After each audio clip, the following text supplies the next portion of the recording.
ربیع الاول کا مہینہ چل رہا ہے۔ میری آپ تمام مرد اور خواتین حضرات سے گزارش ہے کہ اگر آپ کو واقعی اور حقیقت میں اپنے نبی سے محبت اور عشق ہے تو خدا کے واسطے ربیع الاول کے مہینے میں ہری جھنڈیاں مت خریدیے گا۔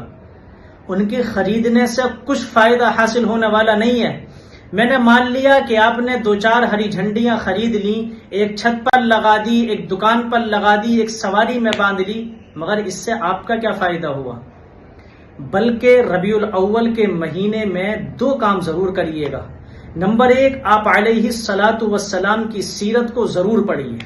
جو ہندی پڑھنے والے حضرات ہیں وہ اپنے کسی جاننے والے عالم سے ہندی میں لکھی ہوئی کوئی سیرت کی کتاب خرید لیں اور اس کو پڑھیں، اور جو اردو پڑھنے والے حضرات ہیں وہ بھی اپنے کسی عالم سے اردو میں لکھی ہوئی کوئی سیرت کی کتاب پوچھ لیں اور پھر اس کا مطالعہ کریں اور اس کو پڑھیں، اور جانیں کہ آپ علیہ الصلاۃ والسلام کی زندگی کیسی تھی، آپ علیہ الصلاۃ والسلام نے زندگی کیسی گزاری تھی، پھر اس کے مطابق اپنی زندگی گزارنے کی کوشش کریں۔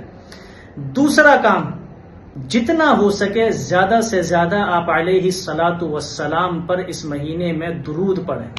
ایک مختصر سا درود ہے، صلی اللہ علی النبی الامی۔ آپ چلتے پھرتے، اٹھتے بیٹھتے، جیسے ہی آپ کو موقع ملے زیادہ سے زیادہ اس مہینے میں درود شریف پڑھیں، انشاءاللہ اس سے آپ کا فائدہ ہوگا۔ اللہ رب العزت عمل کی توفیق عطا فرمائے۔